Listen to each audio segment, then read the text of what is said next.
আচমকা হঠাৎ করে রত্নপুর গ্রামের মধ্যে শুরু হয় এক অদ্ভুত বিপত্তি। প্রতিদিন রাতে একাধিক মানুষের মৃতদেহ যত্রতত্র পড়ে থাকতে দেখা যায়, সম্পূর্ণ রক্তশূন্য অবস্থায়।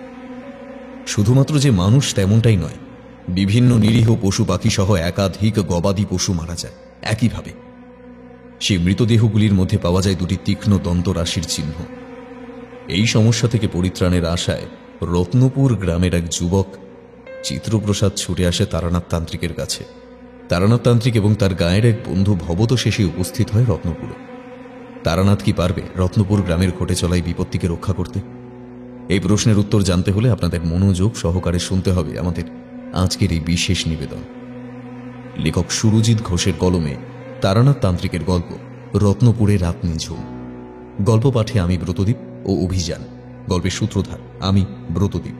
তারানাথ তান্ত্রিকের ভূমিকায় পার্থ ও অন্যান্য চরিত্রে সাগ্নিক, শ্রেয়সী, অভিষেক, বর্ষা, অধ্যায়, প্রীতম, দেবাঞ্জন ও সায়র। শুরু হচ্ছে আজকের বিশেষ কাহিনী। গ্রাম বাংলার প্রেক্ষাপটে রচিত তারানাথ তান্ত্রিকের কাহিনী রত্নপুরে রাত নিঝুম। শুনতে থাকুন।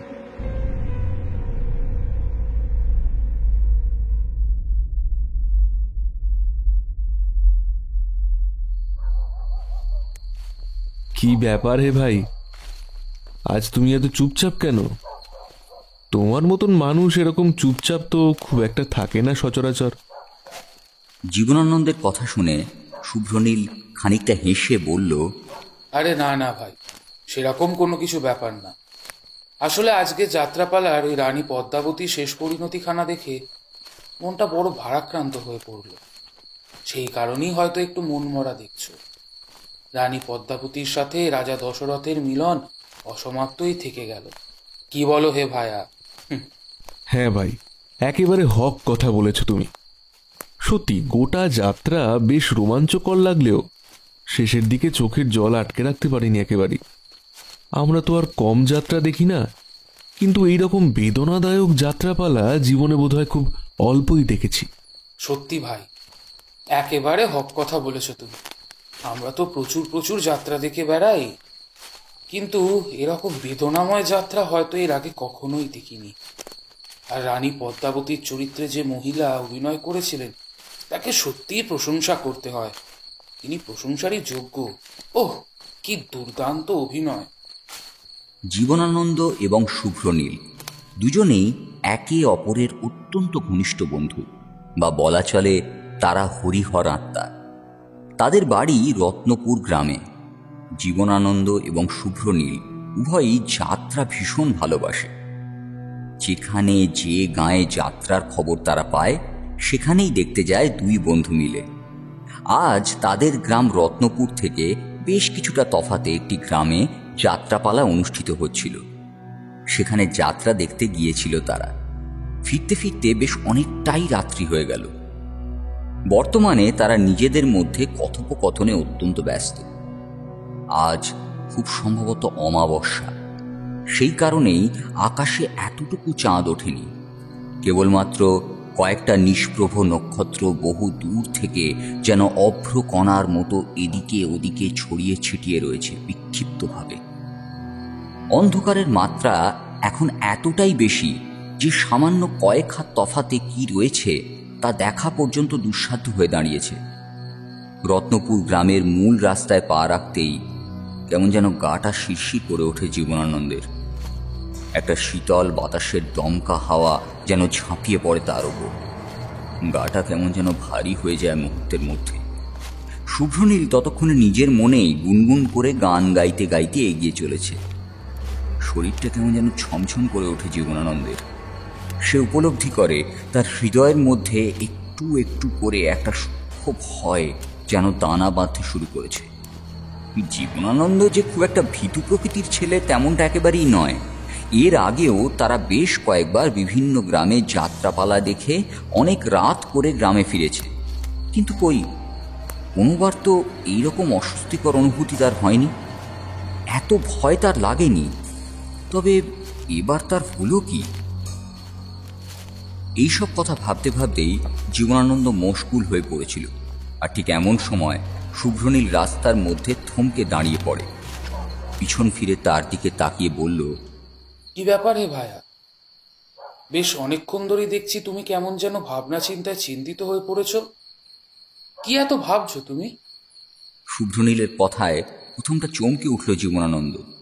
তারপর একটা শুকনো ঢোক গিলে নীরস কণ্ঠে বলল, কি জানি ভাই, আজকে হঠাৎ করে কেন যেন একটা অদ্ভুত অস্বস্তি হচ্ছে মনের মধ্যে। কিরকম যেন গা ছমছমে একটা ভয় বুঝি একটু একটু করে গ্রাস করছে হৃদয়কে। জীবনানন্দের এই কথা শুনে শুভ্রনীল এবার খানিকটা হেসে রসিকতার সুরে বলল, এইসব তুমি কি বলছো ভাই? আজ হঠাৎ করে তোমার ভয় লাগছে? তুমি তো মোটেও ভয় পাওয়ার ছেলে না। এর আগেও আমরা দুই বন্ধু মিলে কতবার কত জায়গায় গিয়েছি, আর গ্রামে ফিরতে কত রাত হয়েছে তোমার মনে আছে তো নিশ্চয়ই। কিন্তু তখন তো কই তোমার এত ভয় লাগেনি। তাহলে আজ হঠাৎ তোমার ভয় পাওয়ার কারণ কি? তা জানি না ভাই শুভ্রনীল, তবে সত্যি আজ আমার মনটা কেমন যেন কু ডাক দিয়ে উঠছে বারে বারে। আমার মনে হচ্ছে আজ আমাদের সাথে ভয়ানক কোনো অঘটন ঘটবে। আরে ধুর, কি সব উল্টোপাল্টা কথা বলছো বলো তো তুমি? ওইসব তোমার মনের ভুল। বাস্তবে সেরকম কোনো কিছুই হবে না, আর হয়ও না। আমরা তো গ্রামের মধ্যে প্রবেশ করেই ফেলেছি, আর মাত্র কিছুটা পথ হেঁটে গেলে আমাদের ঘর। এটুকু চেনা রাস্তা যেতে আবার এত ভয় কিসের? শুভ্রনীলের এই সমস্ত কথা শুনে এবার মনে কিছুটা হলেও বল ফিরে এলো জীবনানন্দের। তারা আবার পুনরায় হাঁটতে শুরু করলো গ্রামের পথ ধরে। রাস্তার দুই ধারে থাকা শ্বেত আকন্দের ঝোপ থেকে ভেসে আসছে ঝিঁঝি পোকার ডাক। একটা নিশাচর পাখি মরা গাছের ডালে বসে কর্কশ স্বরে ডেকে চলেছে অবিরত এক নাগাড়ে। হঠাৎ করেই জীবনানন্দের কানে ভেসে এলো একটা খসখসে আওয়াজ। জীবনানন্দ একটু ঘাড় ঘুরিয়ে পিছন ফিরে তাকালো, কিন্তু কাউকে সে দেখতে পেল না। ওরা আবার হাঁটতে শুরু করলো। জীবনানন্দের কানে আবারও ভেসে এলো সেইরূপ খসখসে আওয়াজ। কোনো মানুষ মাটিতে পা ঘষে হাঁটলে খানিকটা এইরকম ধরনের আওয়াজ বের হয়। জীবনানন্দের বুকটা এবার কেমন যেন ধড়াস করে উঠল। সে নিজের মনের মধ্যে হওয়া সংশয় শুভ্রনীলকে জানানোর উদ্দেশ্যে তার কানের কাছে মুখ নিয়ে গিয়ে ফিসফিস করে বলল, ভাই ভাই, আমার মনে হচ্ছে কেউ আমাদের পিছু পিছু আসছে। জীবনানন্দের এই কথা শুনে শুভ্রনীল ভারী বিস্মিত হয়ে পড়ল। সে অবাক কণ্ঠে বলল, কি এসব তুমি কি বলছো ভাই? আমাদের কেউ পিছু নিতে যাবে কেন? আর তাছাড়াও রাস্তার দিকে তাকিয়ে একবার দেখো, যতদূর চোখ যায় ততদূর একেবারেই জড়মানবহীন। মানুষ তো দূরের কথা, একটা শিয়াল কুকুর পর্যন্ত রাস্তায় শুয়েনি। তুমি বলছো কিনা কেউ আমাদের পিছু নিয়েছে? মাথাটা কি একেবারে খারাপ হয়ে গেল নাকি তোমার? শুভ্রনীলের ধমকানিতে এবার চুপ করল জীবনানন্দ। দুই বন্ধু মিলে যথারীতি আবার হাঁটা শুরু করল। তবে আরো বেশ কিছুটা রাস্তা হাঁটার পর জঙ্গলের ঝোঁক ঠেলে কি যেন একটা বেরিয়ে এলো ওদের থেকে মাত্র হাত পাঁচেক দূরত্বে। চাঁদনি আলো একটুও পতিত হয়নি ধরাতলে। সেই কারণেই সঠিকভাবে বোঝা গেল না যে প্রাণীটা আসলে ঠিক কি। তবে অন্ধকারে চোখ সয়ে আসতেই তারা দেখল জঙ্গল ঠেলে যে বেরিয়ে এসেছে সে আসলে একটি মানুষ। তবে মানুষের মতো দুই পায়ে না হেঁটে সে তার চার পায়ে হাতে ভর দিয়ে সাপদের মতো ভয়ানকভাবে হাঁটছে। তাই সে কারণে তাকে অনেকটা অদ্ভুত রকমের দেখাচ্ছে। সে এবার আরও কিছুটা এগিয়ে এলো তাদের দিকে, আর তাতেই তারা দেখল এক বৃদ্ধাকে। বৃদ্ধার মাথা ভর্তি সাদা চুল উঠছে সনের মতো। তার দুই চোখে যেন মণি বলে কিছু নেই, আছে শুধু বিদ্যুতের ছটা। এক তীব্র চোখ ধাঁধানো সাদা আলো জ্যোতি বেরিয়ে আসছে সেই বৃদ্ধার দুই চোখের অক্ষিকোটর হতে। তার মুখগহ্বরের ছুচালো তীক্ষ্ণ চকচকে সাদা দাঁত শানিত তলোয়ারের ফলার মতো উঁকি দিচ্ছে ঠোঁটের বাইরে। সেই বৃদ্ধা এবার খিলখিল করে হেসে উঠল, আর তার সেই অট্টহাসির শব্দ ধ্বনিত প্রতিধ্বনিত হলো গোটা রত্নপুরীর আকাশ বাতাস জুড়ে। অবস্থা বেগতিক বুঝে জীবনানন্দ আর শুভ্রনীল এবার পিছন ফিরে প্রাণপণে দৌড়তে শুরু করে। কিন্তু ততক্ষণে রত্নপুরের সেই বৃদ্ধা তথা রত্নপুরের রক্তপিশাচী তাদের উপর ঝাঁপিয়ে পড়েছে তরতাজা উষ্ণ রক্তপানের মুখে।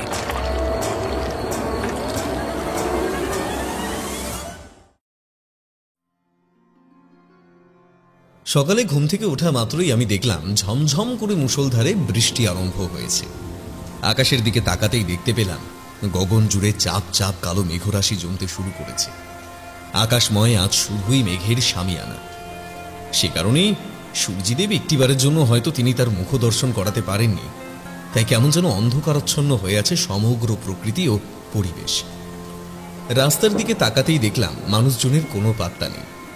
যত দূর চোখ যায় তত দূর কেবলই শুনশান জনমানবহীন। খোলা জানালা দিয়ে এবার বেশ কিছুটা ঠান্ডা বাতাস ঢুকে এলো ঘরের মধ্যে। আমার গায়ের যাবতীয় রুমকুপ খাড়া হয়ে উঠল মুহূর্তে। গায়ের চাদরখানা টেনে নিলাম আরো ভালো করে। আজ ছুটির দিন, তার উপর এমন বৃষ্টি বাদলার আবহাওয়া। ছুটির দিনে এমনিতেই ঘরে বসে থাকতে মন চায় না, আর সাথে এই বৃষ্টিপাতের দরুন মন যেন কেমন উদাসীন হয়ে থাকে। কোনো কাজেই যেন সঠিকভাবে মন বসানো যায় না। কিছুতেই এরকম অনুভূতি শুধুমাত্র যে আমার একারই হয় তা কিন্তু নয়, হয় কিশোরীরও। সেই জন্যই তো আমরা দুজনে বারে বারে এরকম বৃষ্টি বাদলার দিনে ছুটে যাই মঠ লেনে তারানাথ তান্ত্রিকের বাড়িতে, নিত্য নতুন গল্প শোনার আশায়। ঠাকুরমশাই কোনোবার আমাদের নিরাশ করেন না। তার অভিজ্ঞতার ঝুলিতে রয়েছে একাধিক ভয় ধরানো রোমহর্ষক কাহিনী। তিনি দাবি করেন যে আজ অবধি তিনি আমাদের যত গল্প বলেছেন তার একটিও বানিয়ে কিংবা মিথ্যা নয়। সে সবই নাকি তার অতীত জীবনের সাথে কখনো না কখনো ঘটেছিল। কিশোরী সেই সমস্ত ঘটনার সত্যতা সম্পর্কে মাঝে মধ্যে কিঞ্চিত আপত্তি জানালেও আমি কখনো কোনোরূপ আপত্তি করি না, কারণ আমি জানি মানুষটার মধ্যে অনেক ক্ষমতা রয়েছে যা আমাদের মতো সাধারণ মানুষের নেই। এই সমস্ত নানান কথা ভাবতে ভাবতেই হঠাৎ করে খোলা জানালার দিকে আমার চোখ গেল, আর তাতেই আমি দেখলাম একটি ছাতা মাথায় কিশোরী হন্তদন্ত হয়ে এগিয়ে আসছে আমার বাড়ির দিকে। আমি বিছানা থেকে উঠে বন্ধ দরজার দিকে এগিয়ে গিয়ে দরজার আগল খুলে দরজাখানা খুলে রাখলাম, যাতে তার আসতে না কোনো রকম অসুবিধা হয় সেজন্য। ভাইয়া কি করছো? কথাটা বলতে বলতেই কিশোরী সৌজন্যমূলক মৃদু হাসি হেসে প্রবেশ করলো আমার ঘরে। আমি চোখের ইশারায় তাকে বিছানার উপর বসতে বললাম, এই তো ভাই কিছুটা সময় আগেই ঘুম থেকে উঠলাম। তারপর জানলার দিকে তাকাতেই দেখলাম বৃষ্টি বাদলার মধ্যে তুমি ছাতা মাথায় দিয়ে বেশ হন্তদন্ত হয়ে এগিয়ে আসছো আমার বাড়ির দিকে। সেই জন্যই তো দরজাখানা খুলে রাখলাম আমি। এসো এসো বসো, আমি আমাদের দুজনের জন্য বরং দু পেয়ালা গরম গরম চা করি, কি বলো? সেই বরং ভালো হবে, এমন ঠান্ডার দিনে একটু গরম গরম চা নেহাত মন্দ হয় না। আমি এবার চটজলদি দু পেয়ালা চা বানিয়ে এক পেয়ালা চা কিশোরীর হাতে তুলে দিয়ে আর একটা নিলাম নিজে। তারপর তার মুখোমুখি বসে বেশ আরাম করে তৃপ্তির সাথে চায়ের পেয়ালায় লম্বা চুমুক বসালাম। কিশোরী চায়ে চুমুক দেওয়ার সাথে সাথেই দুই চোখ বন্ধ করে বলল, আহ, দুর্দান্ত বানিয়েছো ভাই চাটা, সত্যি বেশ ভালো হয়েছে। নাও নাও ভাই, চা খাওয়া শেষ হলে আর বেশি দেরি করে লাভ নেই। চলো আমরা দুই বন্ধু মিলে এবার দুখানা ছাতা মাথায় দিয়ে বরং রওনা দিই ঠাকুর মশাইয়ের বাড়ির উদ্দেশ্যে। যেতে যখন হবেই তখন অযথা আর বিলম্ব করে লাভ কি? এটা তুমি একেবারে হক কথা বলেছো ভাই, সত্যি বেশি দেরি করাটা মোটেও উচিত কার্য হবে। আজ ঠাকুর মশাইয়ের কাছে বেশ ভয়ের একখানা গল্প শুনতে চাই। যত যাই হোক না কেন, মানুষটা গল্প বলেন ভীষণ ভালো। তার গল্প বলার মধ্যে একটা আলাদাই জাদু থাকে, যার কারণে সেই গল্প শেষ না করা অবধি আমরা কিছুতেই উঠে আসতে পারি। তবে তার গল্প কতখানি যে ঠিক আর কতখানি বেঠিক, কতখানি সত্য বা কতখানি মিথ্যে, সে বিষয়ে মাঝে মধ্যেই আমার সংশয় যায়। কিশোরীর এই কথা শুনে আমি ভীষণ রকমের রেগে গিয়ে বেশ ক্রোধান্বিত কণ্ঠে বললাম, সত্যি ভাই, এ তোমার না বড় দোষ। ঠাকুর মশাইয়ের কাছ থেকে গল্প না শুনে থাকতেও পারবেন, অথচ গল্প শোনার পর তার গল্প মিথ্যা বলে তাকে অপমান করবে। এটা কিন্তু মোটেও ঠিক কথা নয়। হ্যাঁ বলি, তুমি কি দেখতে গেছো যে অতীতে সেরূপ কোনো ঘটনা ঘটেছিল কিনা? খবরদার বলছি কিশোরী, তুমি কিন্তু ঠাকুর মশাইয়ের কাছে এরকম কোনো বেফাস কথা বলবে না যাতে তিনি ভীষণ রকমের চটে যান আর রেগে মেগে আমাদের কোনো কাহিনী না বলেন। আচ্ছা বাবা, আচ্ছা, আমি তোমায় কথা দিচ্ছি যে ঠাকুর মশাইয়ের কাছে গিয়ে আমি এরকম কোনো কথা তাকে বলবো যাতে তিনি আমাদের উপর রাগ কিংবা অভিমান করতে পারেন। কথাখানা মনে রেখো, ভুলে যেও না যেন। চা খাওয়া সমাপ্ত হলে আমরা শূন্য পেয়ালা নিচে মেঝেতে নামিয়ে রেখে ঘরের দরজা বন্ধ করে দুখানা ছাতায় মাথায় দিয়ে বেরিয়ে এলাম মটলেনের রাস্তায়। বৃষ্টি থামবার কোনো রূপ লক্ষণ নেই। ঝমঝম করে একটানা বৃষ্টি হয়েই চলেছে অবিরত। হাঁটতে হাঁটতে আমরা দুজনে এবার এসে থমকে দাঁড়ালাম 5 মাথার মোড়ে। কিশোরী এগিয়ে গেল মোড়ের ছোট্ট গুমটি মতো দোকানটির দিকে, ঠাকুরমশাইয়ের জন্য সিগারেটের প্যাকেট কিনে আনতে। সেই সিগারেট ব্যতীত তার একেবারেই চলে না। সিগারেট নিয়ে কিশোরী ফিরে এলে আমরা পুনরায় হাঁটা শুরু করলাম মটলেনের উদ্দেশ্যে। ঠাকুরমশাই, ও ঠাকুরমশাই, বাড়িতে আছেন নাকি? আমি কিশোরী, আমরা এসেছি। দয়া করে একটাবার দরজাটা খুলুন। কিশোরীর এমন উচ্চ কণ্ঠের হাঁক ডাকে প্রতিবারের ন্যায় এবারেও ঠাকুরমশাইয়ের কন্যা চারি এসে সদরের বন্ধ দরজার আগল খুলে দিল। সে আগল খোলা মাত্রই আমরা দেখলাম মিষ্টি হাসি হাসছে ফুটফুটে ছোট্ট বাচ্চা মেয়েটা। কিশোরী দ্রুততার সাথে চারির মাথায় ছাতা ধরল। চারি আমাদের দিকে তাকিয়ে মৃদু হেসে বলল, তা কাকাবাবু, কেমন আছেন আপনারা? বেশ অনেকদিন বাদে আবার আমাদের বাড়ি এলেন। সব কিছু কুশল মঙ্গল তো? কিশোরী চারির দিকে তাকিয়ে তার এই প্রশ্নের উত্তরে বলল, হ্যাঁ চারিমা, আমরা বেশ ভালোই আছি। তা তোমরা ভালো আছো তো? আগে হ্যাঁ কাকাবাবু, ঈশ্বরের আশীর্বাদে আমরাও বেশ ভালোই আছি। কাকাবাবু আসুন, আপনারা এভাবে আর বাইরে দাঁড়িয়ে থাকবেন না বৃষ্টির মধ্যে। বৃষ্টির জলে ভিজলে শরীর খারাপ হতে পারে। তাড়াতাড়ি ঘরের ভেতরে ঢুকে আসুন দেখি। আমি আর কিশোরী ঠাকুরমশাইয়ের বাড়ির সদর দরজা পেরিয়ে ঢুকে আসতেই ছোট্ট মেয়ে চারি পুনরায় দরজায় আগল তুলে দিল। ভিজে ছাতা আর জুতোখানা দেওয়ার এক কোণে নামিয়ে রেখে উপরে উঠে এলাম আমরা। তক্তপোষের উপর বসতেই চারি আমাদের কাছে এসে বলল, কাকাবাবু, আপনারা এখানে কিছুটা সময় বসুন, আমি বরং আপনাদের জন্য গরম গরম 2 পেয়ালা চা করে আনি। চারির এই কথায় কিশোরী এবার প্রশ্ন করল, তা কি ব্যাপার চারিমা, বাবা মশাই কি বাড়িতে নেই নাকি? আগে না কাকাবাবু, তিনি বাড়িতে নেই, একটু বেরিয়েছেন কি যেন দরকারে। তবে আপনারা চিন্তা করবেন না, তিনি হয়তো একটু সময় পরেই ফিরে আসবেন। আপনারা বসুন, আমি আপনাদের জন্য গরম গরম চা করে আনি। এই কথা বলে চারি এবার সোজা প্রবেশ করলো রন্ধনশালার ভিতর। আমি আর কিশোরী একে অপরের মুখের পানে চেয়ে বসে রইলাম। মাত্র স্বল্প কিছুটা সময়ের পরে চারি এসে আমাদের জন্য দিয়ে গেল 2 পেয়ালা লেবু চা আর একটি বড় পাত্র করে বেশ অনেকটা পরিমাণে মুড়ি মাখা। মুড়ি মাখার সাথে ছিল কচি নরম শশা, কিছুটা সামান্য লবণ, কয়েকটা কাঁচামরিচ আর কুসুম বীজ ভাজা। খাবার দেখে চোখ যেন জল জল করে উঠল কিশোরীর। সে এক খাবল মুড়ি মুখে তুলে তা চিবুতে আরম্ভ করল। আমি চায়ের পেয়ালা ঈষৎ খুঁড়িয়ে তাতে চুমুক বসালাম। ঠিক এমন সময় বন্ধ সদর দরজার অপর প্রান্ত হতে ঠক ঠক শব্দে কড়া নাড়ল কেউ। আমি তক্তপোষের উপর থেকে উঠে বন্ধ দরজার দিকে এগোতেই যাচ্ছিলাম, ঠিক এমন সময় চারি রান্নাঘরের ভেতর থেকে বেরিয়ে এসে বলল, কাকাবাবু আপনি বসুন, আমি যাচ্ছি, নিশ্চয়ই বাবা মশাই এসছেন। এই কথা বলে চারি ছাতা মাথায় দিয়ে উঠোনে নেমে এগিয়ে গেল সদরের দিকে। আমি আবার বসলাম তক্তপোষের উপর। সদরের দরজা খোলার সাথে সাথেই ঘরের ভেতর ঢুকে এলেন তারানাথ তান্ত্রিক এবং প্রায় তারই সমবয়সী আরেক বৃদ্ধ মানুষ। ঠাকুরমশাইয়ের সঙ্গে থাকা ওই মানুষটি আমাদের কাছে সম্পূর্ণ অপরিচিত। এর পূর্বে আমরা তাকে কখনো দেখিনি, ঠাকুরমশাইয়ের বাড়িতে কিংবা অন্য কোথাও। ঠাকুরমশাই তার কন্যা চারির উদ্দেশ্যে বললেন, চারিমা, ইনি হলেন আমার বাল্যকালের বন্ধু ভবতোষ। ভবতোষ আমাদের গ্রামেরই ছেলে। আমরা প্রায় একসাথে ছোটবেলা থেকে বড় হয়েছি। আজ বহুদিন বাদে হঠাৎ করে ভবতোষের সাথে দেখা হয়ে গেল বাজারে।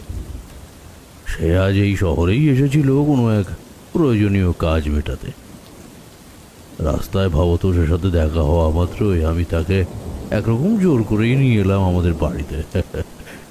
আজকে ভবতোষ আমাদের সঙ্গেই থাকবে। আমি তাকে বলে দিয়েছি সে কথা, কেমন? যদি একান্তই তার যাওয়ার প্রয়োজন হয় তাহলে সে কাল সকালে ফিরবে, তার আগে নয়। এতদিন পর বাল্যকালের বন্ধুর সাথে দেখা সাক্ষাৎ যখন একবার হয়েছে, তখন তাকে কিছুতেই এত সহজে হাত ছাড়া করলে কি আর চলে? তার এই কথা শুনে চারি এবার সৌজন্যমূলক মিষ্টি হাসি হেসে বলল, আপনি একেবারে সঠিক কাজ করেছেন বাবা মশাই। সত্যি তো, ছোটবেলার বন্ধুর সাথে দেখা হলে আমাদের কত কিছু অতীতের স্মৃতির কথা মনে পড়ে যায়। হাজারো সুখ দুঃখের নানান মুহূর্ত তার সাথে ভাগ করে নিতে ইচ্ছে জাগে অন্তরে। আপনি একবারে ঠিক কাজ করেছেন জ্যাঠামশাইকে আমাদের বাড়িতে এনে। এই কথা বলে চারি এবার সে ভদ্রলোকের পায়ের ধুলো মাথায় নিল। ঠাকুরমশাইয়ের বন্ধু তথা ভবতোষ মশাই চারির থুতনিতে হাত বুলিয়ে চুমুখে বললেন, থাক মা থাক, সেই কোন ছোটবেলায় তোমাকে দেখেছিলাম শেষবারের মতো, তখন তুমি কত ছোট ছিলে। আজ আবার অনেক দিন পর তোমায় দেখলাম। এখন কত বড়টি হয়ে গেছো তুমি। বহুদিন পর তোমাদের দেখে সত্যিই আমার ভীষণ ভালো লাগছে। এই সমস্ত কথা বলতে বলতেই তারা এবার উঠে এলেন দাওয়ায়। ঠাকুরমশাই আমাদের দেখে বেশ আনন্দের সাথে হাসতে হাসতে বললেন, ও বাবা, কিশোরী তোমরাও হাজির হয়েছো? বাবা বাবা, আজ যে দেখি আমার ঘরে চাঁদের হাট বসেছে। তা বেশ ভালো, তোমরা নিশ্চয়ই শুনেছ তাহলে আমাদের কথাবার্তা। তবু একবার তোমাদের সাথে পরিচয় করিয়ে দিই এই ভদ্রলোকে। ইনি হলেন আমাদের গ্রামের মানুষ, বা বলতে পারো আমার ছোটবেলাকার একজন অত্যন্ত প্রিয় ঘনিষ্ঠ বন্ধু। নাম ভবতোষ চক্রবর্তী। আর এই যে ভবতোষ, এই হলো কিশোরী, আর এই হলো বিভূতি। এরা আমার দুই ভালো শুভাকাঙ্ক্ষী বলতে পারো। ওই মাঝে মধ্যে ওরা ওদের ছুটি ছাটার সময় এমন বৃষ্টি বাদলার দিনে আমার গৃহে এসে উপস্থিত হয় আমার কাছ থেকে নানান সব অভিজ্ঞতার কথা শুনবার জন্য। তোমার কাছ থেকে অভিজ্ঞতা শুনতে চায়? তা কিসের অভিজ্ঞতা বলো তুমি? এসব তন্ত্র মন্ত্রের গল্প বুঝি? ঠাকুরমশাই এবার তার বন্ধু ভবতেশ বাবুর দিকে তাকিয়ে মৃদু হাসলেন। চারি চলে গেল রন্ধনশালার দিকে ঠাকুরমশাই এবং ভবতোষ বাবুর জন্য চা করে আনতে। তারা দুজন এবার এসে বসলেন আমাদের মুখোমুখি তক্তপোষের উপর। ভবতোষবাবু ঠাকুরমশাইয়ের দিকে তাকিয়ে বললেন, সত্যি ভাই তারানাথ, সেই সব দিন ছিল বটে। তখন আমরা দুই বন্ধু মিলে কত কাণ্ডই না করে বেরিয়েছি। তারপর একটু বড় হলে তুমি তো আর সেরকম গ্রামের বাড়িতে থাকতে না, কোথায় কোথায় না জানি ঘুরে বেড়াতে। তারপর ধীরে ধীরে তোমার নাম যশ খ্যাতি হতে শুরু করলো। তোমার নাম ছড়িয়ে পড়লো আমাদের গ্রামে। তারপর আমাদের গ্রাম থেকে আশেপাশে যাবতীয় সকল গ্রামে, ক্রমে গোটা তল্লাট জুড়ে। আজও সেসব দিনের কথা মনে পড়লে বড় আফসোস হয়। খুব ইচ্ছে করে যদি আর একবার ফিরে যাওয়া যেত সেই ছোটবেলার সময়, তাহলে বড় ভালো হতো। গায়ের সেই মাঠ ঘাট পুকুর গাছপালা, ছোটবেলাকার সকল বন্ধু বান্ধবদের সঙ্গে আবার খেলতাম মন খুলে। এত চিন্তা ভাবনা থাকতো না, বুঝতে পারতাম না জীবনের এই এত জটিলতা। তখন শুধুই থাকতো নিখাদ আনন্দ আর মজা। ভবতোষ মশাইয়ের কথা শুনে ঠাকুরমশাই এবার একটি দীর্ঘশ্বাস ত্যাগ করে বললেন, না হে ভাই, যা যায় তা একেবারে চিরতরের জন্যই যায়। অতীতের সেই সমস্ত রঙিন শৈশব আমরা আর কখনো কোনো দিনের জন্যই ফিরে পাবো না, না কোনো মতেই নয়। চারি এবার ঠাকুরমশাই আর তার বন্ধুর জন্য 2 পেয়ালা চা নামিয়ে রেখে গেল। আমি কিশোরীর দিকে চোখের ইশারা করতেই সে পাসিংশো সিগারেটের প্যাকেটখানি বের করে তা বাড়িয়ে দিল ঠাকুরমশাইয়ের দিকে। পাসিংশো সিগারেট ঠাকুরমশাইয়ের ভারী পছন্দের। তিনি সিগারেটের প্যাকেট খুলে একটি সিগারেট বের করে তা বাড়িয়ে দিলেন তার বন্ধুর দিকে এবং অপর আরেকটি নিলেন নিজে। তারপর ফস শব্দে সিগারেট আগুন ধরিয়ে হুস হুস করে টান দিতে থাকলেন। মনের সুখে তৃপ্তি সহকারে ধূমপান করতে করতে তারা 2 বন্ধু একে অপরের সাথে নানা ধরনের বিষয় নিয়ে গল্প গুজব করতে অত্যন্ত ব্যস্ত হয়ে পড়লেন। কিশোরীটা চিরকালই বরাবরই অধৈর্য প্রকৃতির মানুষ। ঈশ্বর বুঝি তার শরীরে এতটুকু ধৈর্য শক্তি দেয়নি।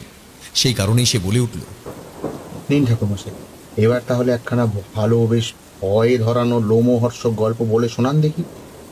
আজ কিন্তু গা ছমছমে ভয়ের গল্প শুনতে চাই ঠাকুরমশাই। কিশোরীর এই কথা শুনে ভবতোষ মশাই এবার কিছুটা হেসে বললেন, ভাই তারানাথ, তুমি বরং সেবারে সেই রত্নপুর গ্রামের রক্ত পিশাচির কাহিনী আজ বলে শোনাও তোমার এই দুজন শুভাকাঙ্ক্ষীকে। সেইবার তোমার সঙ্গে গিয়ে সেই দারুণ এক রোমাঞ্চকর অভিজ্ঞতা হয়েছিল আমার। এই অভিজ্ঞতা আমি আজীবন মনে রাখবো। এখনো যেন তা আমার চোখের সামনে মাঝে মধ্যে ভেসে ওঠে। রত্নপুরের রক্ত পিশাচি, বাহ, এ তো দারুণ এক ব্যাপার।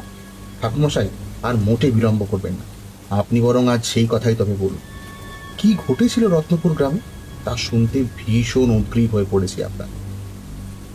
ঠাকুরমশাই এবার তার অবশিষ্ট সিগারেটের ফিল্টারটুকু ছাইদানি হিসেবে ব্যবহৃত আধভাঙা নারকেলের মালায় গুঁজে দিয়ে আমাদের দিকে তাকিয়ে খানিক হেসে বললেন, আচ্ছা, বেশ বেশ, আজ না হয় আমি তোমাদের রত্নপুর গ্রামের সেই রক্ত পিশাচির কথাই বলবো। তোমরা তো জানোই যে আমি বরাবরই একটু ওই ভবঘুরে স্বভাবের মানুষ।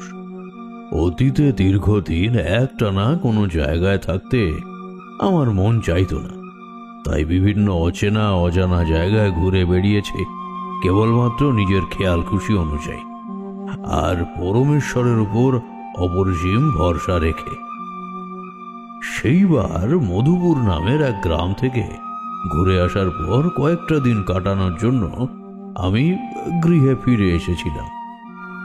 আমার গৃহে ফেরার খবর পেলেই আমার এই বন্ধু ভবতোষ মাঝে মধ্যেই এসে হাজির হতো আমার বাড়িতে।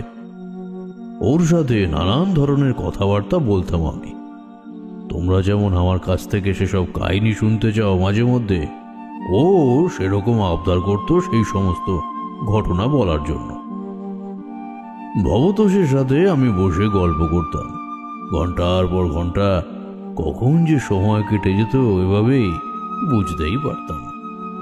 তো যাই হোক, সেবার বাড়ি ফিরে এক দুপুর বেলায় আমি আর ভবতোষ মধ্যাহ্ন ভোজন সেই সবেমাত্র সেরে দুখানি পানের খিলি দুই বন্ধু মিলে মুখে পুরে তা চিবোতে শুরু করেছি। ঠিক এমন সময় আমাদের ঘরের বন্ধ সদর দরজার উপর কি যেন ধাক্কা দিল। এরূপ করাঘাত বা ধাক্কার শব্দ যাই বলো না কেন, তা আমার খুব পরিচিত, কারণ বিপদগ্রস্ত মানুষেরা যখন আমার কাছে ছুটে আসে বিপদ থেকে উদ্ধারের আশায়, তখন তারা এতটাই উত্তেজিত ও চঞ্চল হয়ে থাকে যে এইরকমই অত্যন্ত দ্রুততার সাথে তাড়াতাড়ি দরজার কড়া নাড়ে। তা আমি বেশ বুঝতে পারলাম বন্ধ দরজার ওদিকে যে ব্যক্তি দাঁড়িয়ে রয়েছে সে আশা করি নির্ঘাত কোনো না কোনো বিপদে ঠিক পড়েছে। দরজা খুলবার জন্য আমি উঠতেই যাচ্ছিলাম, ঠিক এমন সময় ভবতোষ বলল, তুমি এখানেই বসো তারানাথ, আমি গিয়ে দরজা খুলছি। এই কথা বলে ভবতোষ এবার এগিয়ে গেল বন্ধ সদর দরজার পানে। তারপর সদর দরজার আঙুল খুলে কোনো এক ব্যক্তির সাথে সে কথা বলতে শুরু করল। তাদের কথা বলা শেষ হলে সে এবার উচ্চ কণ্ঠে আমার উদ্দেশ্যে বলল, তারানাথ, তোমার সঙ্গে একজন দেখা করতে এসেছে। আমি এবার বললাম, আচ্ছা বেশ, সেই ব্যক্তিকে নিয়ে তুমি ভেতরে ঢুকে এসো। আমার কাছ থেকে অনুমতি পাওয়ার পর এবার ভবতোষ তাকে গৃহের অভ্যন্তরে ঢুকে আসার কথা বলল। আমি দেখলাম সদরের চৌঘাট পেরিয়ে ঘরের ভিতর প্রবেশ করল এক স্বল্প বয়স্ক যুবক। যুবককে দেখে ভারী মায়া হলো আমার মনে হলো সে কয়েকদিন যাবৎ হয়তো কিছুই খেতে পায়নি, সেজন্য কেমন যেন শুকিয়ে গেছে তার চোখ মুখ। তার মাথার চুল এলোমেলো উস্কো খুস্কো, তার চোখের তলায় জমাট বাঁধা গাঢ় কালির আস্তরণ, গায়ের জামা কাপড় ধুলোময়। আমি তার দিকে তাকিয়ে এবার প্রশ্ন করলাম, কে তুমি? কি নাম তোমার? কোথা থেকে আসছো? আমার সাথেই বা কি দরকার? আমার একসাথে করা এতগুলি প্রশ্ন শুনে সেই যুবক কেমন যেন হকচকিয়ে গেল। আমি তাকে চোখের ইশারায় বসতে বললাম। সে আমার নিকট এসেই ধপ করে বসে পড়ল মাটির মধ্যে। আমি ঘর থেকে কিছুটা জল এনে তার দিকে তা বাড়িয়ে দিয়ে বললাম, এই নাও, তুমি সবার আগে এই জলটা খেয়ে নাও। চোখে মুখে ঠান্ডা জলে ছিটেও দাও একটু, এতে কিছুটা হলেও স্বস্তি বোধ করবে। তুমি নিশ্চয়ই কোনো এক গভীর চিন্তার মধ্যে রয়েছ, তা আমি বিলক্ষণ বুঝতে পারছি। সেই যুবক এবার আমার হাত থেকে জল ভর্তি ঘটিখানা নিয়ে সেই ঘটির বেশ কিছুটা জল চোখে মুখে ছিটিয়ে বাকি সবটুকুই সে গলধঃকরণ করল ঢকঢক করে। তারপর চোয়াল বেয়ে গড়িয়ে আসা সরু জলের ধারা হাতের তালু দিয়ে মুছে ফেলে সে যেন কেমন কেঁপে উঠল। তারপর কম্পিত কণ্ঠে ধরা ধরা গলায় বলল, ঠাকুরমশাই, আমি বহু দূরের গ্রাম সেই রত্নপুর থেকে ছুটে এসেছি আপনার কাছে সাহায্যের আশায়। আমাদের গ্রাম বর্তমানে এক গুরুতর সমস্যার মুখোমুখি হয়েছে, যদিও সেটাকে সমস্যা না বলে বরং বিপদ বলাই শ্রেয়।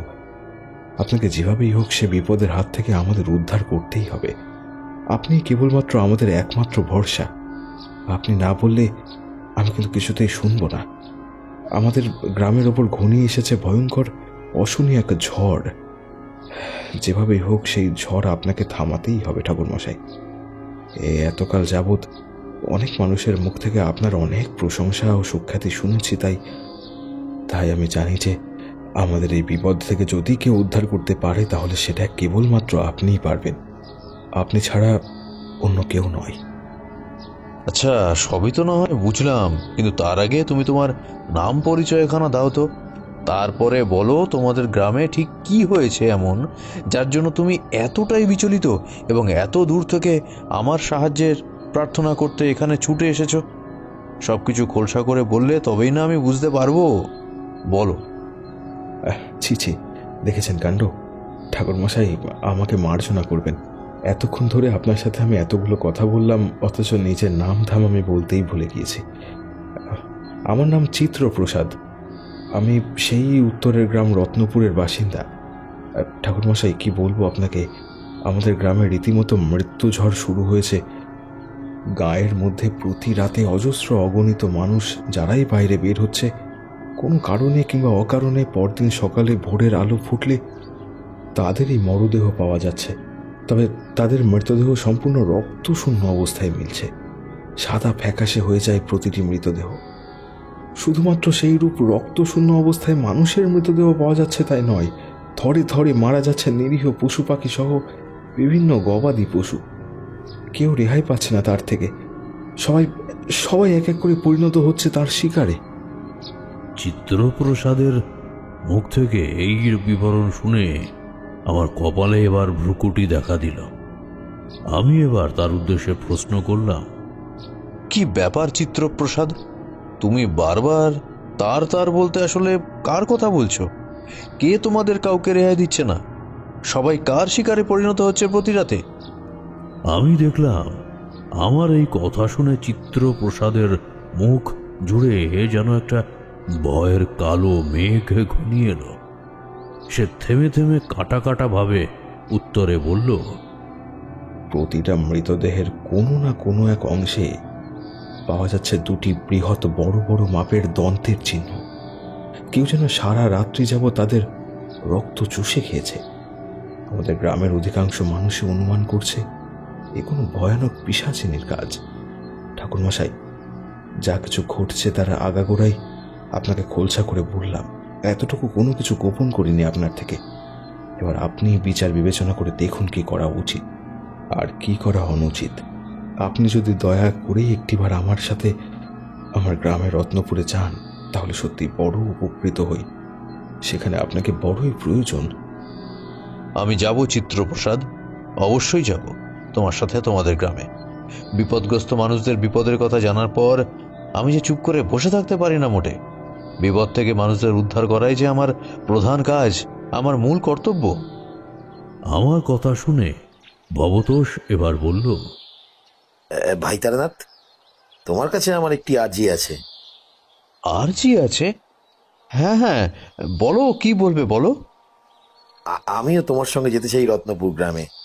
আমার দীর্ঘদিনের ইচ্ছা তোমার সঙ্গে কোনো এক জায়গায় যাওয়ার।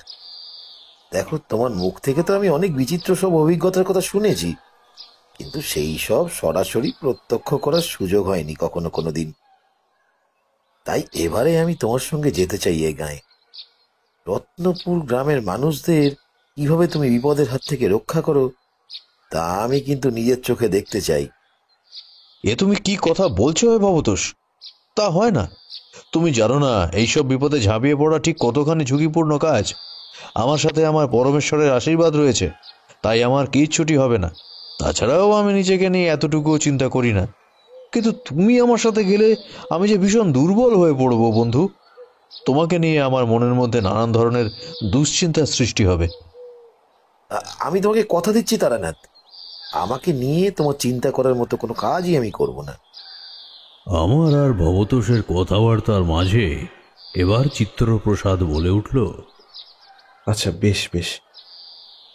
আচ্ছা ঠাকুরমশাই, আপনার বন্ধু যখন আমাদের গ্রাম এত করেই যাবার জন্য আপনার কাছে অনুরোধ করছে, তখন বরং তিনিও আমাদের সাথেই চলুন। আপনারা উভয়েই আমার গৃহে থাকবেন। আপনাদের থাকা খাওয়ার কোনোরূপ অসুবিধে হবে না, সে কথা আমি দিচ্ছি আপনাদের। তাহলে আর কি, চলো আমাদের সাথে। তবে হ্যাঁ ভবতোষ, বারবার কিন্তু এরকম অনুরোধ করবে না। আসলে কি জানো তো, এতে ভীষণ ঝুঁকি থাকে জীবনের। আমি চাই না আমার সাথে কেউ এই সমস্ত বিপদগ্রস্ত মানুষদের সাহায্য করতে গিয়ে উল্টে সে নিজেই বিপদে পড়ে যায়।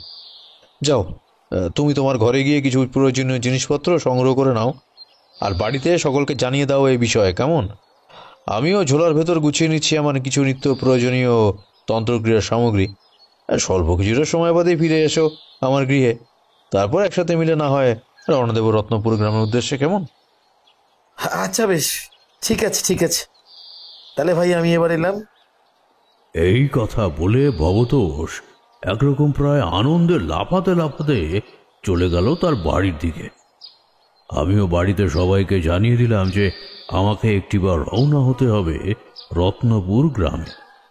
সেই মতো কিছু নিত্য প্রয়োজনীয় জিনিসপত্র ও তন্ত্র সামগ্রী লাল শালুর ঝোলার ভেতরে ভরে আমি আর চিত্রপ্রসাদ মিলে বেরিয়ে এলাম সদরের বাইরে।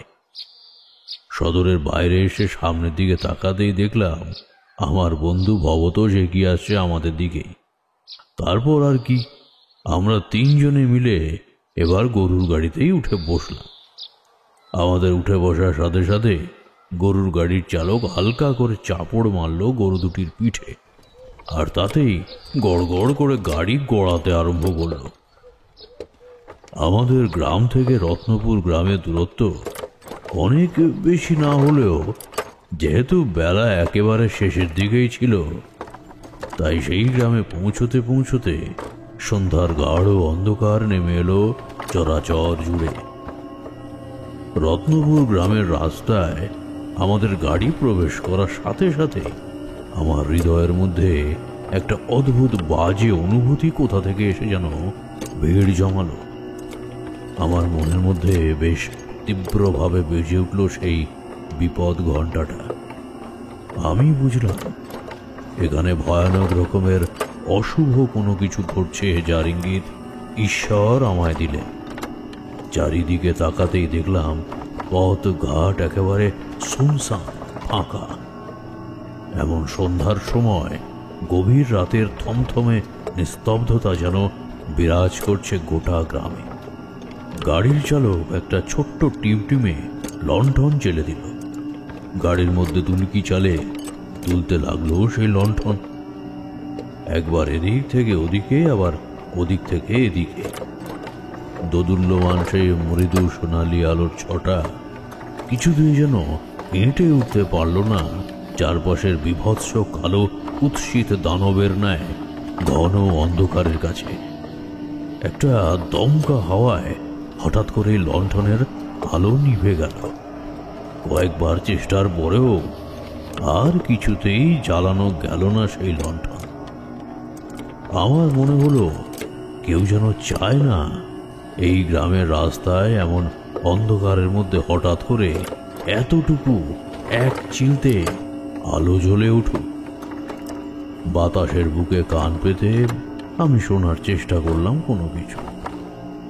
আমার মনে হলো কোনো এক ভয়ানক পিশাচিনী যেন খলখল করে অট্টহাসি হাসছে আর গভীরভাবে অপেক্ষা করছে তার নতুন শিকার ধরবার জন্য।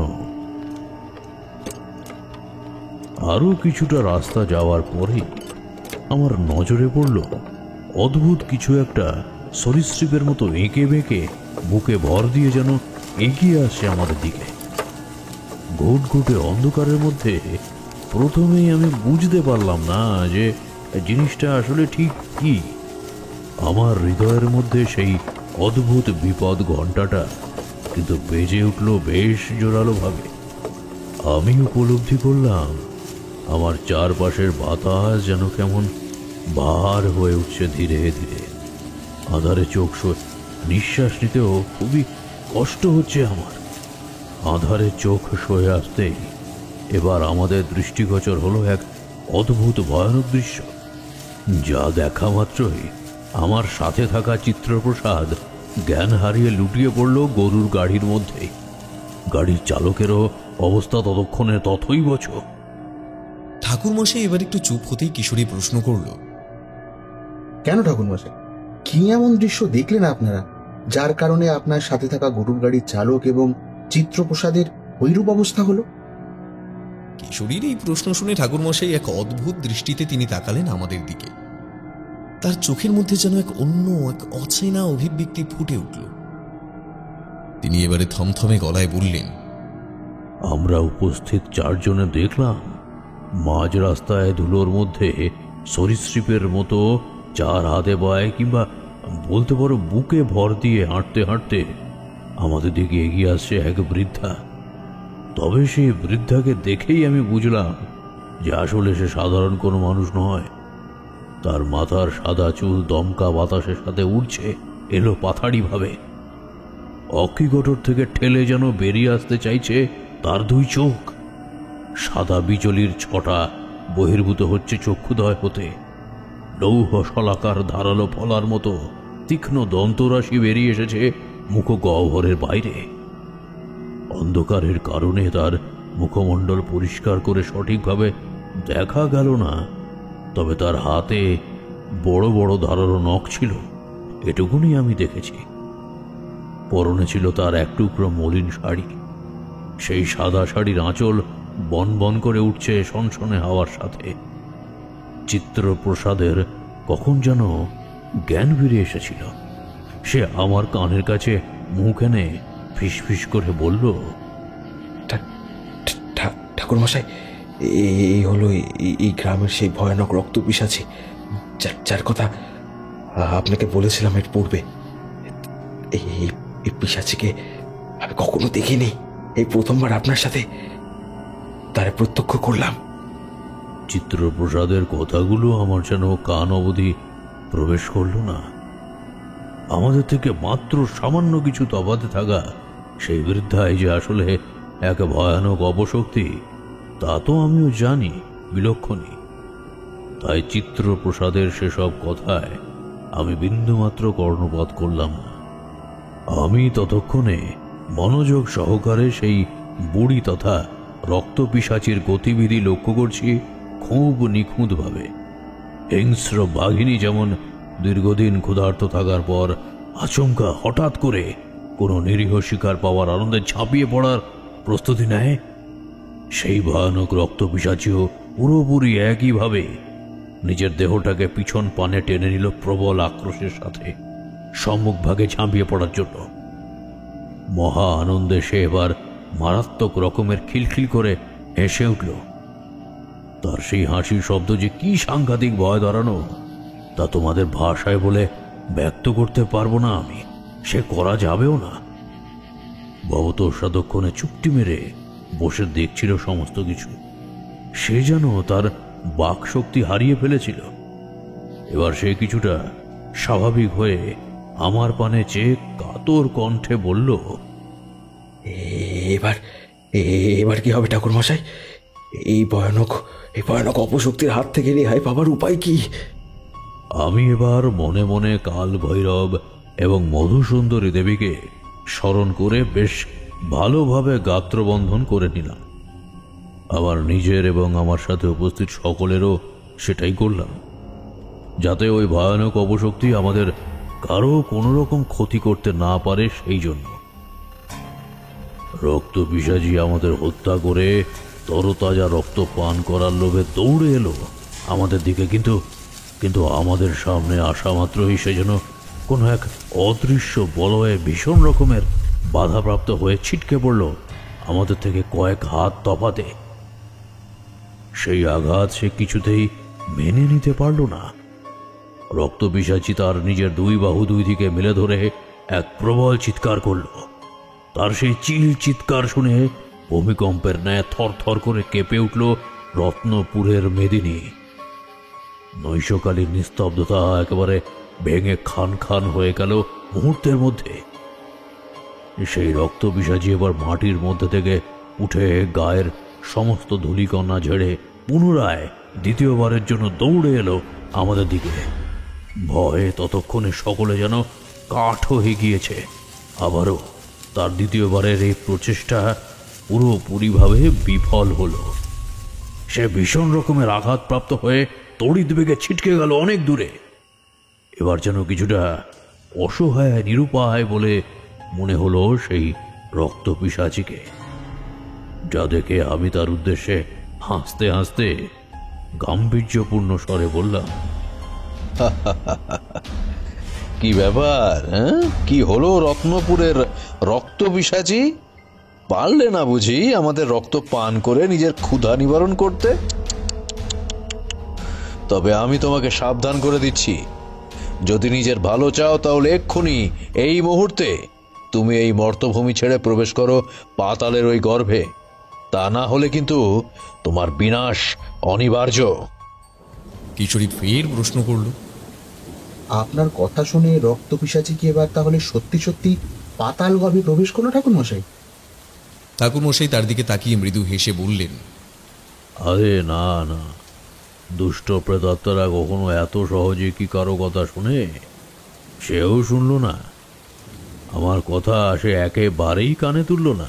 তবে হ্যাঁ, এইটুকু বুঝতে পারলো যে সে আমাদের সাথে ক্ষমতায় মোটেই পেরে উঠবে না। তাই নিজের আত্মরক্ষার প্রয়োজনে পিশাচি এবার গা ঢাকা দিল অন্ধকারের মধ্যে। আমি দেখলাম সামনে থাকা অদূরের বিশাল গুল্ম লতা গাছের ঝোপে সে দৌড়ে গিয়ে প্রবেশ করল। গরুর গাড়ির চালকের মুখে সামান্য একটু জলে ছিটে দিয়ে আমি তাকে দ্রুত বললাম, না না, উঠে এসো দেখি, কিছুটা জল খাও, আর বিন্দুমাত্র ভয় পাবার কোনো কারণ নেই। এখন অল্প সময়ের মধ্যে হলেও এই পিশাচি আর আমাদের ধারে কাছে ঘেঁষবে না। চলো এবার বরং চিত্রপ্রসাদের বাড়িতে যাওয়া যাক, চলো। আমার কথায় ভরসা পেয়ে গরুর গাড়ির চালক আবার গরুর পিঠে চাপড় বসালো। অবলা পশুগুলো চোখের সামনে মূর্তিবান বিভীষিকাকে দেখে ভীষণ রকমের ভয় পেয়ে গিয়েছিল। ভয় পাওয়াটাই যে স্বাভাবিক। এর স্বল্প কিছুটা সময় পরেই আমরা ধীরে ধীরে এসে পৌঁছালাম চিত্রপ্রসাদের গৃহের সামনে।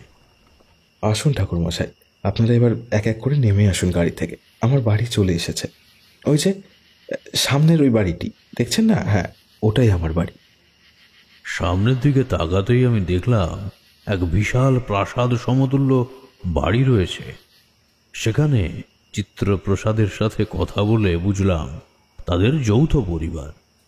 বাবা, কাকা, জ্যাঠা ও তাদের পরিবারের মানুষেরা সকলেই থাকেন একই সাথে এই বাড়ির মধ্যে। চিত্রপ্রসাদ এবার দ্রুত এগিয়ে গেল সামনের দিকে। আমি আর ভবতোষ তাকে অনুসরণ করে তার পিছু পিছু হাঁটতে লাগলাম। গরুর গাড়ির চালক নিজের উপযুক্ত পারিশ্রমিকের থেকেও বেশি অর্থ পেয়ে খুশি হয়ে চলে গেল। গরুর গাড়িটা একসময় ছোট হতে হতে অন্ধকারে মিলিয়ে গেল কখন যেন। বাড়ির সদর দরজার চৌকাঠ গোড়ায় এসে দাঁড়াতেই চিত্রপ্রসাদ উচ্চকণ্ঠে তার মা মালবিকা দেবীর উদ্দেশ্যে বলল, মা, কাকিমা, ও মা, কোথায় গেলে তুমি? তাড়াতাড়ি একটিবার বেরিয়ে এসো, দেখে যাও আমি সঙ্গে করে কাকে নিয়ে এসেছি। চিত্রপ্রসাদের এ কথা শুনে তার মা মালবিকা দেবী এবং তার কাকিমা হৈমন্তী দেবী তড়িঘড়ি বেরিয়ে এলেন বাইরের পানে। চিত্রপ্রসাদ এবার তার মা কাকিমার সাথে আমাদের পরিচয় করিয়ে দিল।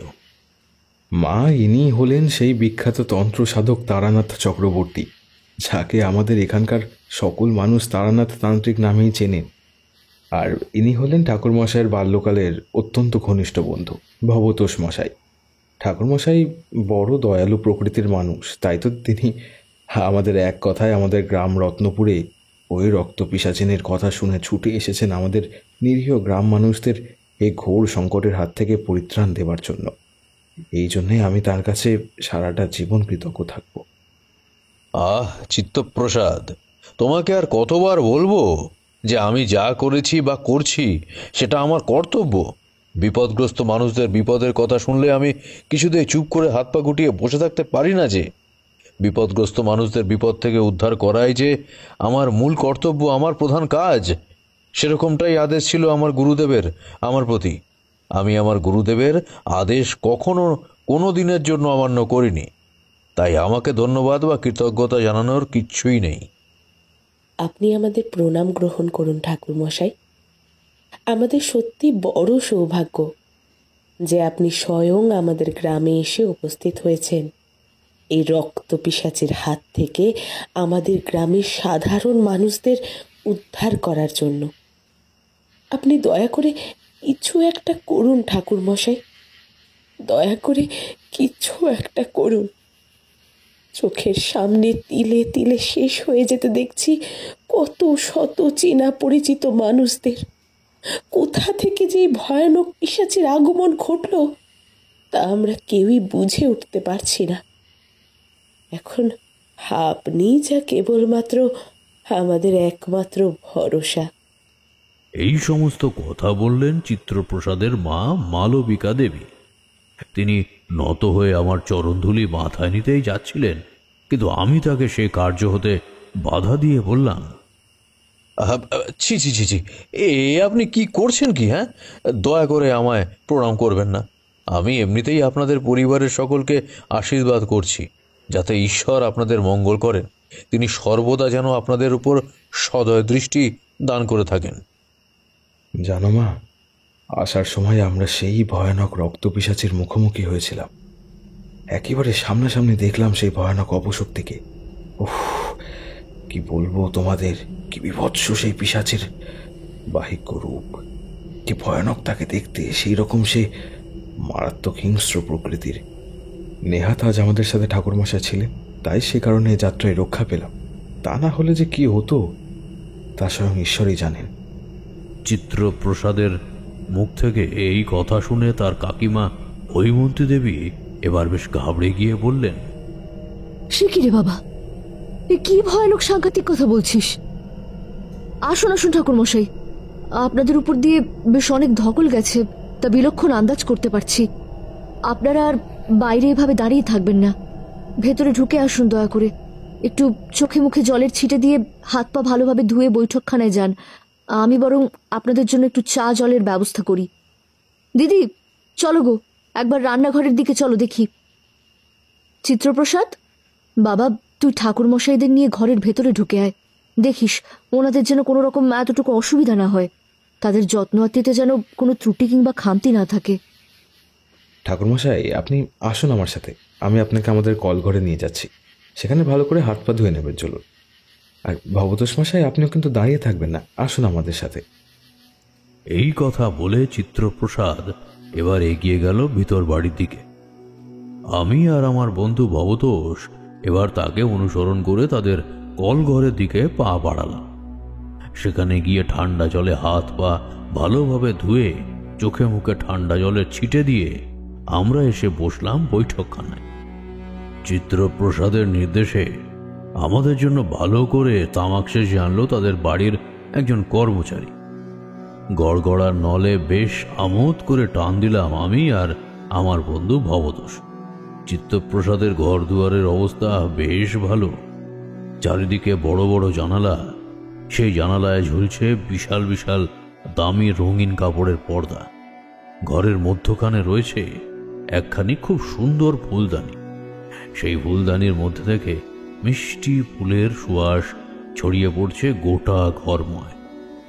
ঘরের দুই কোণে জ্বলছে দুটি বিশাল বিশাল মাটির প্রদীপ। মাটির প্রদীপের সামান্য আলোয় ঘরের অন্ধকার কিছুটা হলেও ফিকে হয়ে গিয়েছে। আমি আর ভবতোষ নিজেদের মধ্যে কথাবার্তা বলতে শুরু করলাম। চিত্রপ্রসাদ আমাদের সাথে মাঝে মধ্যেই সেই কথোপকথনে অংশগ্রহণ করতে লাগলো। মাত্র স্বল্প কিছুটা সময়ের মধ্যেই বৈঠকখানায় মালবিকা দেবী এবং হৈমন্তী দেবী এসে রেখে গেলেন প্রচুর খাবার, ফল আর মিষ্টান্ন। সেই সব খাবার দেখে আমাদের চোখ রীতিমতো কপালে উঠল।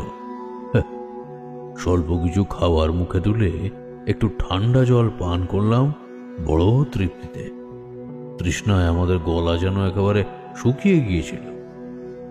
আমরা নিজেদের মধ্যে আবার কথোপকথনে ব্যস্ত হয়ে পড়েছি। ঠিক এমন সময় বৈঠকখানার দরজার সম্মুখে পর্দা যেন সামান্য কিছুটা নড়ে উঠল। সেদিকে তাকাতেই আমি দেখলাম একজন বৃদ্ধা দাঁড়িয়ে রয়েছেন সেখানে। আমার সাথে তার চোখাচোখি হতেই তিনি আবার কিছুটা ইতস্তত করে ঢুকে এলেন ঘরের ভিতরে।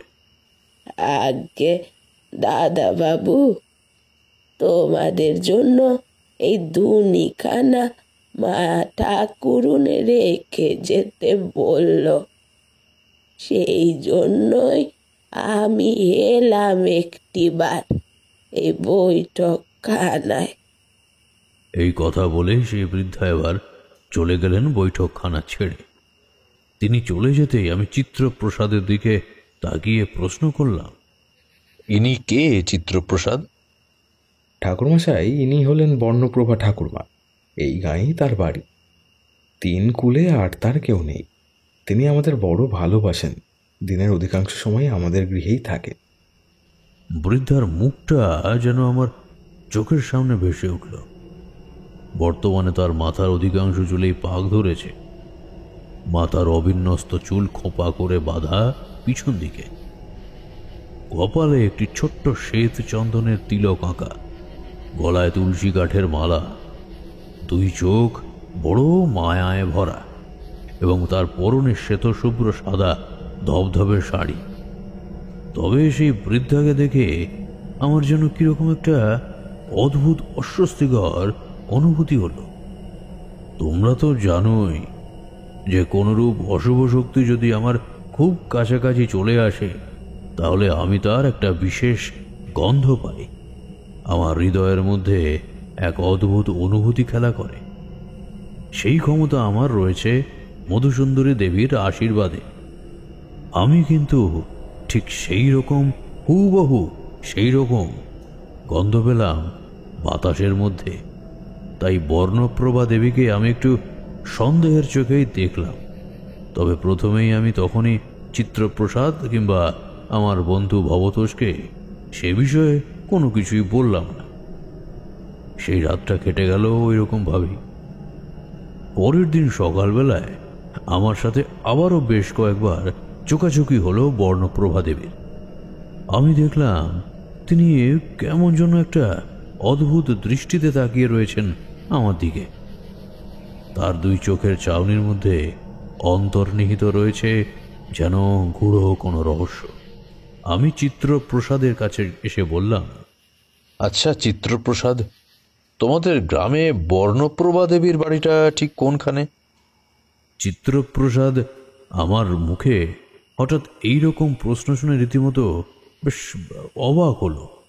তারপর সে আমার প্রশ্নের উত্তরে বলল, আমাদের গ্রামের একেবারে শেষ সীমান্তে। আপনাকে তো আগেই বলেছি ঠাকুরমশাই যে আপনজন বলতে কেউই নেই তার। আমাদের বাড়িতেই তিনি টুকিটাকি কাজকর্ম করেন। মাস গেলে বাবা মশাই কিছু অর্থ তাঁর হাতে তুলে দেন, তাই দিয়েই তিনি তার নিজের পেট চালান। কিন্তু কেন ঠাকুরমশাই, মানে হঠাৎ করে আজ আপনি বর্ণপ্রভা ঠাকুরমার সম্বন্ধে জানতে চাইছেন কেন? তোমার এই প্রশ্নের উত্তর আমি এখনই তোমায় দেব না চিত্রপ্রসাদ। তার জন্য তোমাকে রাত অবধি অপেক্ষা করতে হবে। আজ রাতে আমি, ভবতোষ এবং তুমি আমরা তিনজনে মিলে একটিবার যাব তোমাদের গ্রামের শেষ সীমান্তে। সেখানে বর্ণপ্রভা দেবীর বাড়িতে একটিবার আমাকে যেতেই হবে। তবে হ্যাঁ, এই কথা যেন আমরা এই তিনজন ছাড়া আর একটি প্রাণীও না জানতে পারে, সেদিকে খেয়াল রেখো।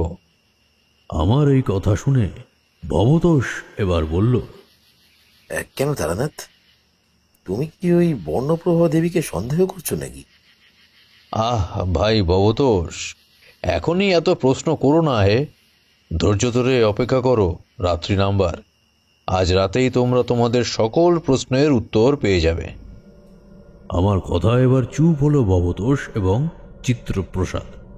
তাদের চোখে মুখের অস্থির অবস্থা দেখে আমি বিলক্ষণ বুঝতে পারছিলাম তাদের মনে বর্তমানে কৌতূহলের বন্যা বয়ে যাচ্ছে। কিন্তু তখনই আমি এর থেকে বেশি আর তাদের কিছুই বলিনি এই ব্যাপারে। সারাটা দিন কেটে গেল একেবারে থমথমে ভাবে। অপরাহ্নের আলো ফুরিয়ে একসময় সন্ধ্যার জমাট বাঁধা অন্ধকার ঘনীভূত হয়ে এলো সমগ্র রত্নপুরের বুকে। রাত্রি আরও গভীর হলে আমি, চিত্রপ্রসাদ এবং ভবতোষ মিলে বেরিয়ে এলাম রত্নপুরের রাস্তায়। আমরা রত্নপুর গাঁয়ের শেষ সীমান্তের দিকে বর্ণপ্রভা দেবীর বাড়ির উদ্দেশ্যে হাঁটতে লাগলাম। আমার এবং চিত্রপ্রসাদের হাতে ছিল জ্বলন্ত দুটি মশাল। মশালের আগুনে পথ চিনে আমরা যেতে লাগলাম সামনের দিকে। একটানা এতদূর গল্প বলার পর ঠাকুরমশাই এবার স্বল্প কিছুটা সময়ের জন্য একটু থামলেন। সিগারেটের প্যাকেট থেকে দুটি সিগারেট বের করে একটি নিলেন তিনি নিজে এবং অপর একটি দিলেন তার বন্ধু ভবতোষ মশাইকে। কিশোরীটা বড়ই অধৈর্য প্রকৃতির। সে এক হাতের তালুর উপর আর এক হাতের তালু ঘষতে ঘষতে বলল, এই তো গল্প একেবারে জমে উঠেছে দেখছি। বলুন বলুন ঠাকুর মশাই, তারপর কি হলো বলুন। সে কথা শোনার জন্য যে ভীষণ উতলা হয়ে পড়েছে। কিশোরীর এই কথা শোনার পর এবার ঠাকুরমশাই স্বল্প কিছুটা হেসে বললেন, কিশোরী, তুমি যে দেখছি সত্যি বড় উতলা হয়ে পড়েছ।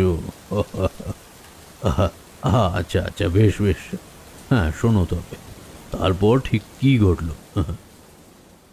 তো আমরা তিনজনে মিলে এবার পর বর্ণপ্রভা দেবীর কুটিরের সামনে গিয়ে দাঁড়িয়ে দেখলাম ঘরের দরজা ভিতর থেকে বন্ধ। আমি চিত্রপ্রসাদের দিকে তাকিয়ে নির্দেশ দিলাম, চিত্রপ্রসাদ, আর দেরি নয়, এই ঘরের দরজা ভেঙে ফেলো তোমরা। আমার নির্দেশ পাওয়া মাত্রই চিত্রপ্রসাদ আর ভবতোষ মিলে এবার গায়ের ধাক্কায় সেই বন্ধ দরজার কপাট ভেঙে ফেলল। আর দরজা হাট হয়ে খোলা মাত্রই ভিতর থেকে একটা মোটকা গা গোলানো মাংস পচা গন্ধ এসে আমাদের নাক মুখ যেন চেপে ধরল। ভবতোষ কোনো রকমে নিজের বমন উদ্রেক নিয়ন্ত্রণ করল। আমি মশাল হাতে ধরে ঢুকে এলাম ঘরের ভিতর। অন্ধকার অল্প অল্প করে কমতে শুরু করলো, আর মশালের সামান্য সোনালি আলোয় এবার আমাদের যা দৃষ্টিগোচর হলো তাতে আমার সন্দেহ সঠিক বলেই প্রতিপন্ন হলো। কেন ঠাকুরমশাই, কি দেখলেন আপনি সেই ঘরের ভেতর ঢুকে? আমি জিজ্ঞেস করলাম। দেখলাম ঘরের মাঝখানে পড়ে আছে একটি বেশ কয়েকদিন আগের শায়িত মৃতদেহ। হাতের মশাল ধরে আমি নাকে কাপড় চাপা দিয়ে এগিয়ে গেলাম সেই মরদেহের দিকে। মরদেহটি যে বেশ কয়েকদিন আগের বাসি তা তার অবস্থা দেখেই আন্দাজ করা যায়। ইতিমধ্যে সমস্ত শরীর থেকে চামড়া খসে খসে পড়তে শুরু করেছে। মানুষটির চোখ মুখ বোঝার আর উপায় নেই বিন্দুমাত্র। সব কিছু যেন মিলে মিশে একাকার হয়ে গিয়েছে। কিন্তু তার পরনে যে ছিল একটা সাদা শাড়ি, এটা বেশ বোঝা যায় অতি সহজে। চিত্রপ্রসাদ মৃতদেহের কাছে আসতেই চিৎকার করে বলল, এ কি ঠাকুরমশাই, এই যে আমাদের বর্ণপ্রভা ঠাকুরমা! হায় ভগবান, এই মরদেহ দেখে তো মনে হচ্ছে যে ঠাকুরমা আজ থেকে বেশ কয়েকদিন আগেই মারা গিয়েছেন। তবে আজ সকালেও যিনি আমাদের বাড়িতে গিয়েছিলেন তিনি আসলে কে? ঠিক এটাই সন্দেহ করেছিলাম আমি, বুঝলে হে চিত্রপ্রসাদ। তোমাদের বাড়িতে সেই বৃদ্ধার সাথে আমার প্রথম পরিচয় হওয়ার সাথে সাথেই আমি একটা অদ্ভুত অশুভ গন্ধ পেয়েছিলাম। সে গন্ধ অবশ্য তোমরা কেউ পাওনি, পাওয়ার কথাও নয়। আমি তখনই বুঝেছিলাম যে কিছু একটা গোলমাল এখানে নিশ্চয়ই রয়েছে। এবার একটু অনুমানের ভিত্তিতে গোটা বিষয়টা খোলসা করে খুলে বলছি, শোনো তোমরা। তোমাদের গাঁয়ের এই বৃদ্ধা অর্থাৎ বর্ণপ্রভা আজ থেকে বেশ কয়েকদিন আগেই মারা যায়, অথচ তার মৃত্যুর পর যেহেতু তার সাথে কেউ থাকতো না কিংবা তার আপনজন বলতে কেউ নেই, তাই সেই কারণে তার খোঁজ খবরও কেউ রাখে না। মৃত্যুর পর তার মরদেহ এভাবেই ঘরের মধ্যে পড়ে পড়ে পচতে শুরু করে। বৃদ্ধার আত্মা মুক্তি পায় না। সেই আত্মাই এখন ঘুরে বেড়াচ্ছে তোমাদের গ্রামের বুকে, সাক্ষাৎ মূর্তিমান বিভীষিকার ন্যায় এক রক্ত পিশাচির রূপ ধারণ করে। এবার এবার তাহলে কি হবে ঠাকুরমশাই? রক্ত পিশাচির হাত থেকে মুক্তি লাভের উপায় কি? আগুন। আগুনের কাছেই সকল অশুভ শক্তি ধ্বংস হয়ে যায়।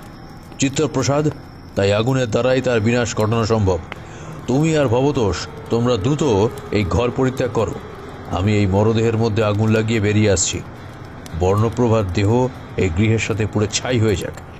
তার মরদেহতে তার মৃতদেহের সৎকার হবে এবং তার আত্মা অচিরেই মুক্তি লাভ করবে। তোমাদের গ্রাম রত্নপুরের বুক থেকে চিরতরের জন্য বিলীন হয়ে যাবে বর্ণপ্রভা রক্ত পিশাচী। আমার কথা মতোই কাজ করলো তারা। আমার বন্ধু ভবতোষ আর চিত্রপ্রসাদ সেই গৃহের বাইরে বের হতেই আমি আমার হাতে ধরা মশালের আগুন ছুঁড়ে মারলাম সেই মৃতদেহের মধ্যে, আর সাথে সাথেই একটা তীব্র বিস্ফোরণের শব্দ হলো। গোটা ঘরের মধ্যে লেগে গেল আগুন। সেই আগুনের লেলিহান শিখায় পুড়ে ছাই হয়ে গেল সমস্ত কিছু। এরপর থেকে আর কখনো কোনোদিন রত্নপুরের বুকে মৃত বর্ণপ্রভার আত্মা সেই রক্ত পিশাচির আর দেখা মেলেনি। রত্নপুর গ্রামের চিত্রপ্রসাদের বাড়িতে বেশ অনেকগুলো দিন কাটিয়ে তারপর আমি আর আমার বন্ধু ভবতোষ দুজনে মিলে ফিরে এসেছিলাম আমাদের গ্রামে। কি হে কিশোরী, আজকের এই কাহিনী তোমাদের ভালো লেগেছে তো?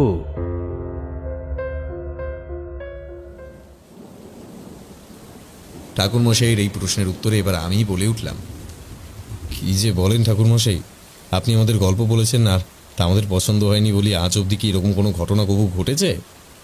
বেশ দুর্দান্ত লেগেছে আজকের এই রক্ত পিশাচির কাহিনী। ঠাকুরমশাই, আজকের মতন এবার তাহলে উঠি আমরা। ঠাকুরমশাইয়ের কন্যা চারি এবার রন্ধনশালার ভেতর থেকে মুখ বের করে আমাদের উদ্দেশ্যে বলল, কাকাবাবু, আপনারা এখনই কিন্তু চলে যাবেন না। আমি আপনাদের জন্য খাবার তৈরি করেছি। সবাই মিলে আজ বেশ আনন্দ করে খাওয়া দাওয়া হবে। চারির মুখ থেকে খাবারের নিমন্ত্রণ পাওয়া মাত্রই কিশোরীর চোখ যেন জল জল করে উঠল। সে এবার রীতিমতো বেশ জাঁকিয়ে বসল। আমিও তার মুখের দিকে তাকিয়ে কিছুটা মুচকি হাসলাম। ঠাকুরমশাই আর ভবতোষবাবু এবার নিজেদের মধ্যে একটু গল্প গুজবে ব্যস্ত হয়ে পড়লেন। মেঘলা আবহাওয়ার কারণে